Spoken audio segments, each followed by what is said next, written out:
Hey everybody, it's Christine Sienna Calabrese from What About the Dog with a PSA on leaving dogs in hot cars. 'Tis the season. We are in summer in Chicago. Today is going to be a 90-degree day.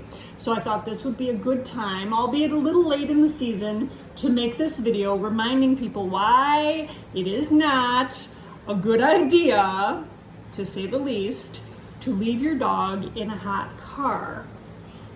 You ready? This is the main gist of the video right here.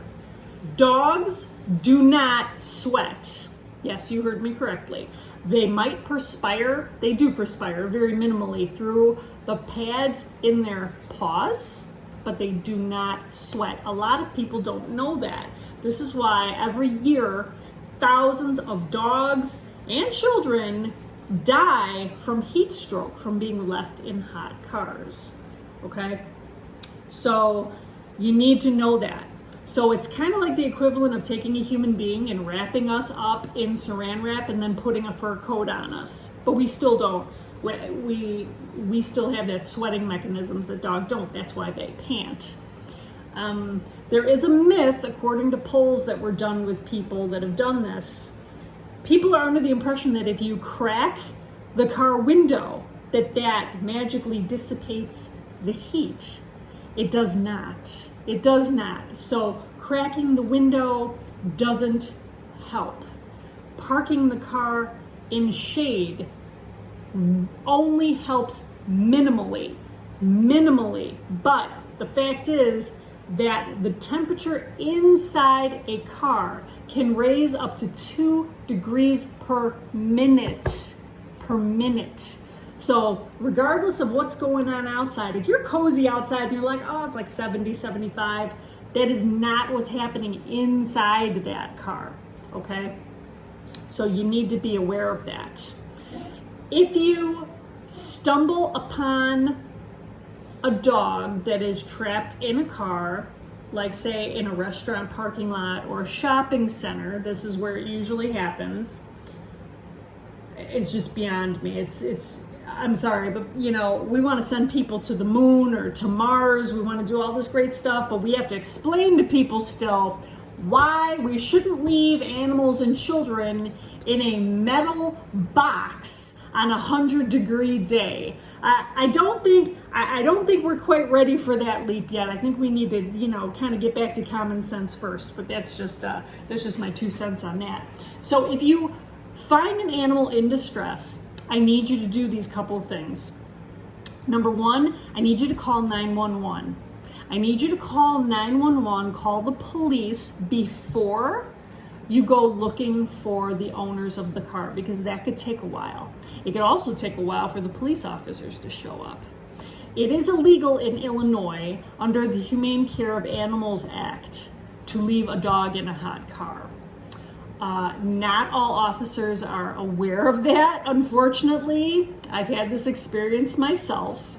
So if you should get dispatched a fine officer that isn't quite up on the codes or isn't very cooperative or compassionate, call back and ask for a supervisor, because this issue needs to be addressed. This could become a life or death issue very quickly. Okay? I need you to then you can go search for the owner, but make sure the police get there first so you can start working on that. Number 2, I need you to, if this dog is in dire distress, I mean dire like losing consciousness, throwing up, just you can tell if it's becoming like a really dire situation, I need you to get on your phone, Google the nearest veterinarian, and then call them and say, hey, we got a dog that's coming in that's perishing from heat stroke. So we're coming to you like now, so get ready. So give them a heads up. So you want to know where you're going in advance, and you want to give that vet a heads up. Okay, that's number 2. Number 3, if that dog is unconscious or on its way, just in real bad shape, do not put ice on the dog. Okay, you can do like a wet t-shirt, something. Air conditioning is best, but you don't want to drop that temperature too drastically too fast, because that'll cause a whole bunch of other problems. And then last but not least, If you have an unconscious animal, please do not try to force feed that dog liquid. That'll end badly as well. You don't ever want to do that with humans or animals. If they're unconscious, that stuff won't go where it's supposed to go. You'll cause some aspiration. That'll be bad. So please, remember those tips. Leave your animals at home on hot days. That's where they really want to be. I understand they like the car ride. They want to get out. You like the company, stick the car, head out the car window, all that good stuff. I get it. But if you have shopping to do, unless you're prepared to leave the car running locked with the air conditioning, with the shade up, with Barry Manilow playing or whatever cool jazz you got going on so the dog's totally chill, leave the dog at home, please, please. That's all I have for that. Really, stay safe, stay smart. Share this video with people because it's really alarming how many people don't realize that dogs don't sweat and they don't understand the danger involved in this. And too many animals are just dying unnecessarily. Please check out What About the Dog at whataboutthedogbook.com. There's a section in here for travel. It's called In the Car. And in the helpful tips, I actually talk about dogs in hot cars briefly and listed that law. And also, What About the Cat at whataboutthecatbook.com. Same thing goes for cats. Cats are the same way. Cats do not sweat.